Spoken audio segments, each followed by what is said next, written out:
ఓం మహాగణాధిపతే నమ. శ్రీమాత్రే నమో నమ. శ్రీమాత్రే నమ. ఐం సరస్వతి నమ. శివాయ గురవే నమ. యా దేవీ సర్వభూతేషు మాతృరూపేణ సంస్థిత నమస్తస్తే నమస్తస్తే నమస్తస్తే నమో నమ. జయ గురు దత్తాత్రేయ నమ. పితృభ్యో ఋషిభ్యో మాతృభ్యో పితృభ్యో నమో నమ. జయ గురు దత్తాత్రేయ. యూట్యూబ్ ప్రేక్షకులందరూ కూడా నమస్కారం అండి. నేను పాలపర్తి గురునాథ్ శర్మ, జ్యోతిష్యం వాస్తు సిద్ధాంతిని. మీకంతా కూడా ఈ రోజున పితృదోష నివారణార్థం ఎటువంటి పూజలు చేసుకుంటే కనుక, మీ జాతకంలో కనుక పితృదోషము పితృశాపం కనుక ఉంటే కనుక ఎటువంటి పితృదోషాలంతా కూడా ఉంటాయి. ఈ యొక్క గరుడ పురాణ ప్రకారంగా సాక్షాత్ మహావిష్ణు అంతా కూడా గరుత్మంతుడు చెప్పిన విధానంగా గరుడ పురాణంలో అంతా కూడా ఎటువంటి విశ్లేషణ జరిగింది. ఆ విశ్లేషణ అంతా కూడా ఈ యొక్క పితృదోషం అంతా కూడా ఏంటి, అసలు పితరులు అంటే ఎవరు, పితృస్థానం అంటే ఏంటి, ప్రధానంగా జన్మజాతకంలో పితృదేవతలు అంటే ఈ యొక్క తల్లి కానీ తండ్రి కానీ పితృదేవతలంతా కూడా గతించిన వాళ్ళకి వాళ్ళకంతా కూడా పితృకార్యాలు పిండ ప్రధానాలు కానీ ఈ యొక్క శ్రాద్ధ కర్మలు కానీ ప్రధానంగా శ్రాద్ధ కర్మలు కానీ ఎటువంటి శ్రద్ధతో కానీ చేయకపోతే కనుక వాళ్ళకంతా కూడా పితృదోషం సంభవిస్తుంది. ప్రధానంగా పితృకార్యాలంతా కూడా శ్రద్ధగా చేస్తుండేది శ్రాద్ధము, శ్రద్ధతో చేయాలి.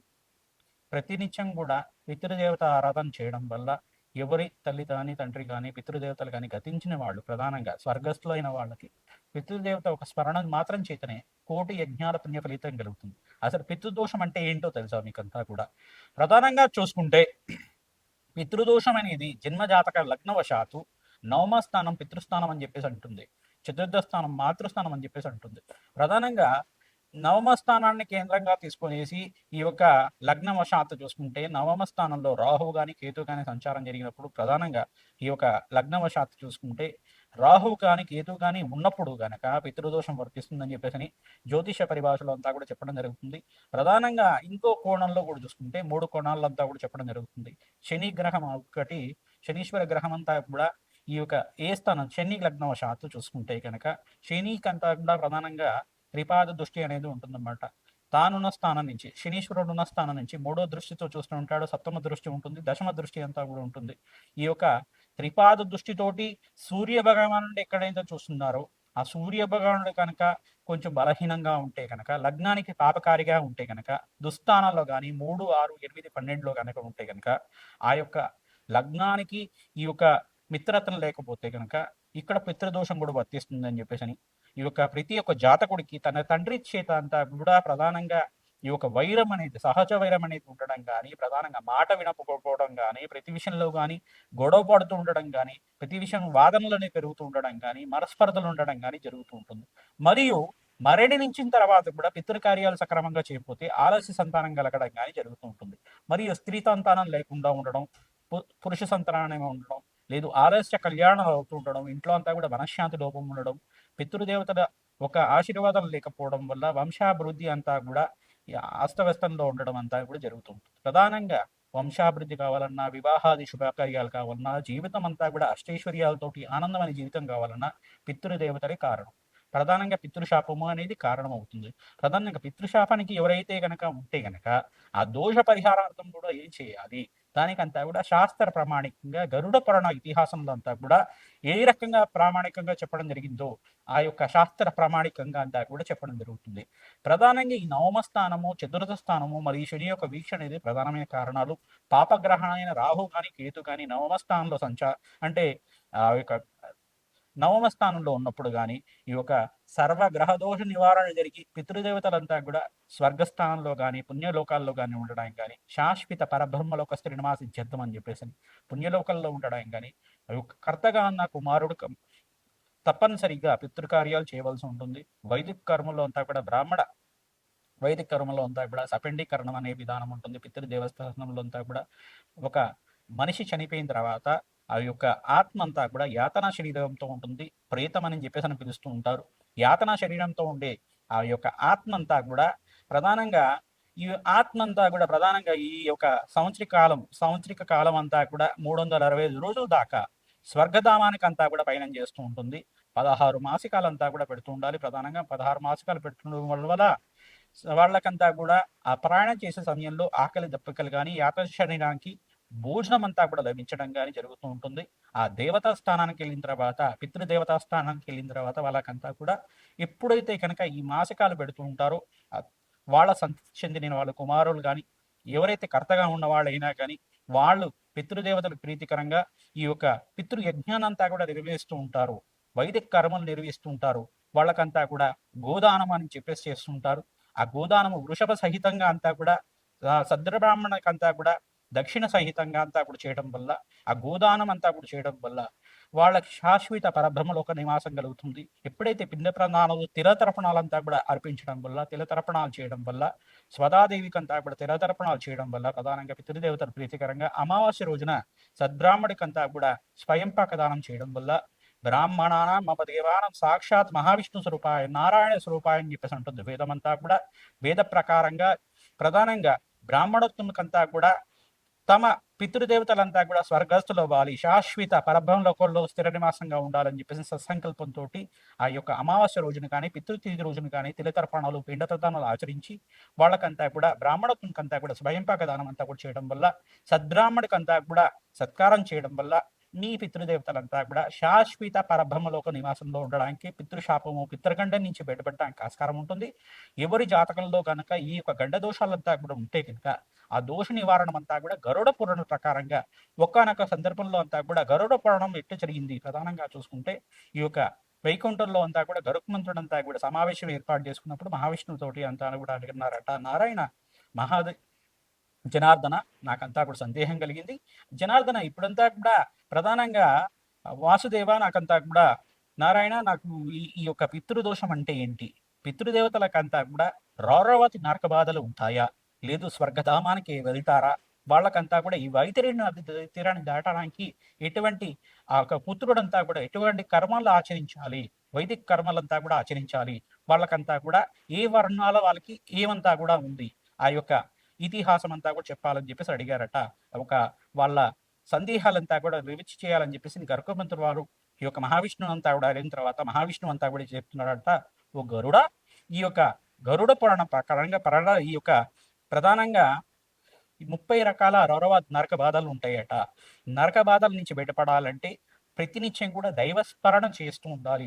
నారాయణ స్మరణ మాత్రం చేత స్వర్గధామానికి అంతా కూడా చేరుతారు, వైతరి నది నుంచి బయటపడతారు.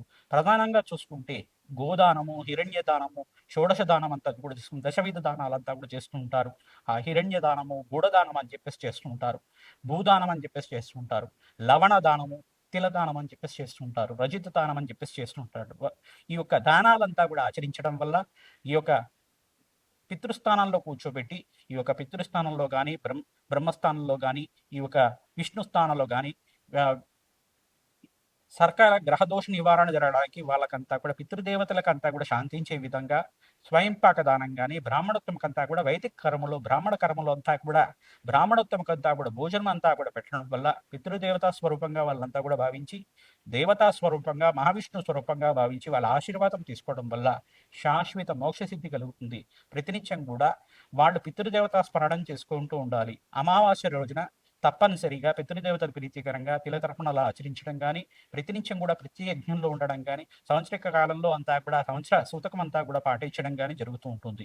ఈ యొక్క కాలంలో అంతా కూడా ఎవరైతే కర్తగా ఉన్నారో ఈ యొక్క నిర్దిష్టమైన కర్మలంతా కూడా ఆచరించడం వల్ల పితృదేవతలు శాంతించి వాళ్ళ యొక్క పూర్వీకులంతా కూడా శాశ్వత పరబ్రహ్మకులు ఉండడం కానీ జరుగుతూ ఉంటుంది. ప్రధానంగా చూసుకుంటే మీ తండ్రి పితృకర్మాలు చేశారా లేదా, వాళ్ళ తండ్రి పితృకర్మాలు చేశారంటే 4 తరాల దాకా చూసుకోవాల్సి ఉంటుంది.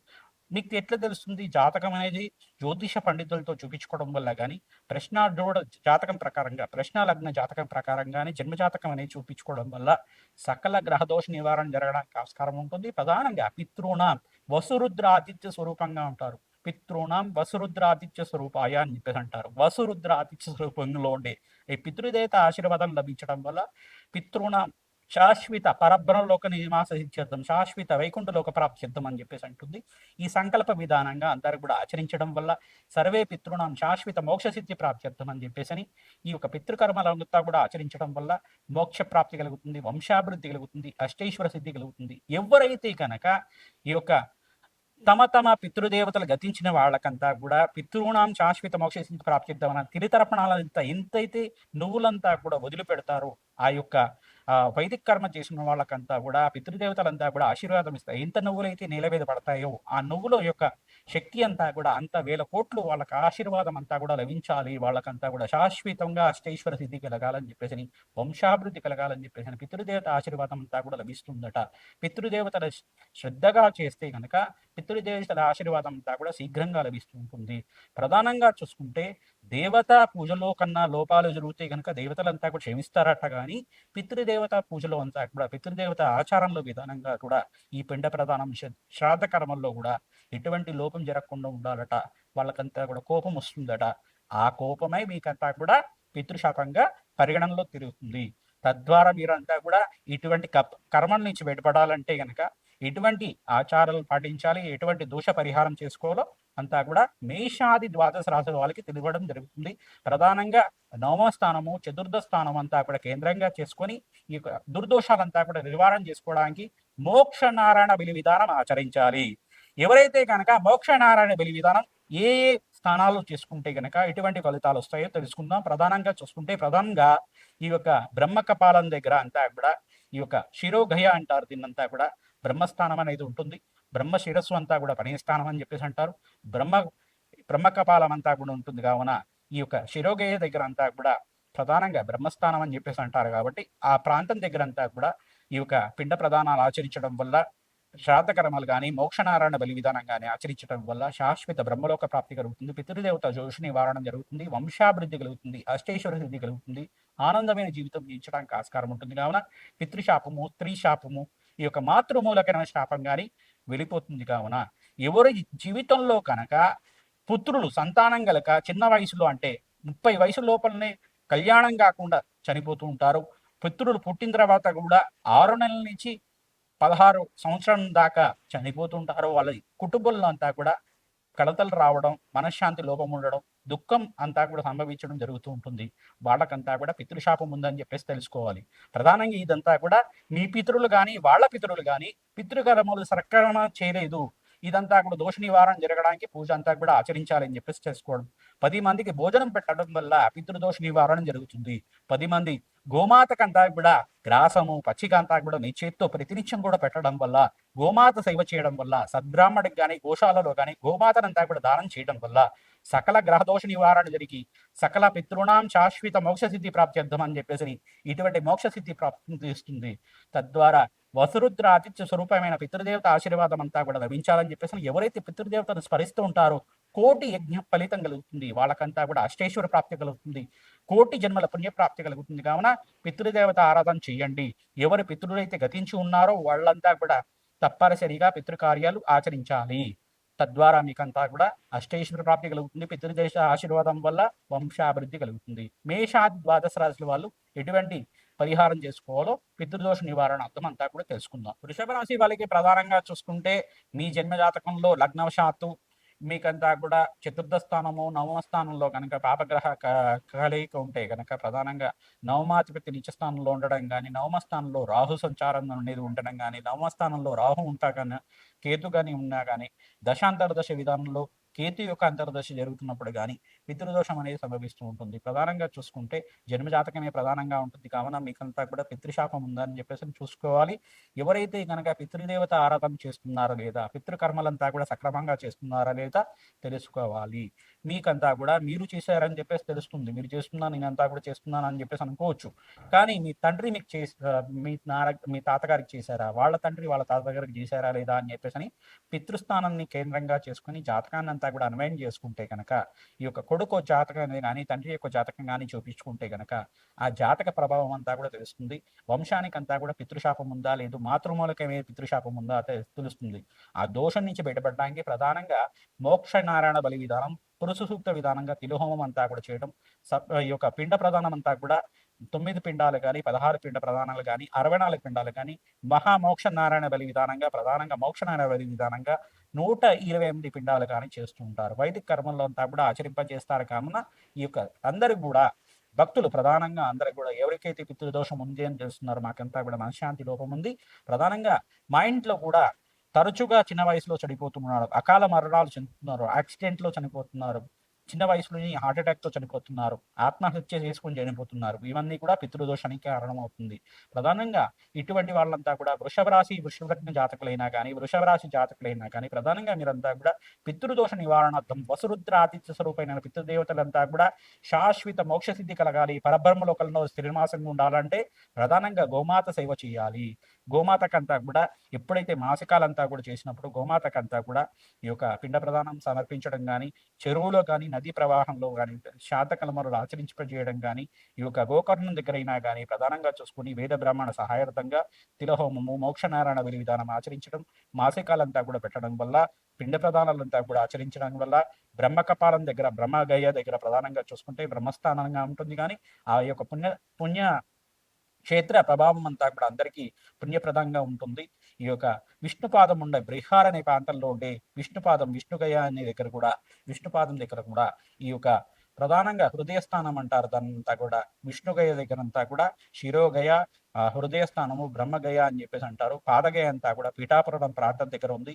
ఈ ప్రాంతం దగ్గర పుణ్యక్షేత్ర ప్రాంతం దగ్గర 5 పుణ్యక్షేత్ర ప్రాంతంలో అంతా కూడా కాశీ క్షేత్రం దగ్గర కూడా పిండ ప్రదానం ఆచరింప చేయొచ్చు. తద్వారా మీకంతా కూడా పితృదేవతల ఆశీర్వాదం లభించి శాశ్వత మోక్ష సిద్ధి లభిస్తూ ఉంటుంది. మోక్ష నారాయణ బలి విధానం చేయించండి. తద్వారా తిరుహోమం అంతా కూడా పురుష సూక్తి విధానంగా వేదోక్త ప్రకారంగా అంతా కూడా నదీ పరివాహ ప్రాంతంలో అంతా కూడా చేస్తుంటారు. ఈ యొక్క పుష్కరాల ప్రాంతంలో కూడా నిర్వహించడం వల్ల సరస్వతి నది పుష్కరాలంతా కూడా సంభవిస్తుంది కావున ఈ సమయంలో కూడా పితృదేవతల ప్రీతికరంగా షోడశ దానాలు, పిండ ప్రదానాలంతా కూడా ఆచరింప చేయడం వల్ల సకల గ్రహదోష నివారణ జరుగుతుంది. పితృదేవతల ఆశీర్వాదం వల్ల వంశాభివృద్ధి కలుగుతుంది, అష్టేశ్వర సిద్ధి కలుగుతుంది కావున అందరికీ పరిహారం చెప్తున్నాం. జయ గురు దత్తాత్రేయ.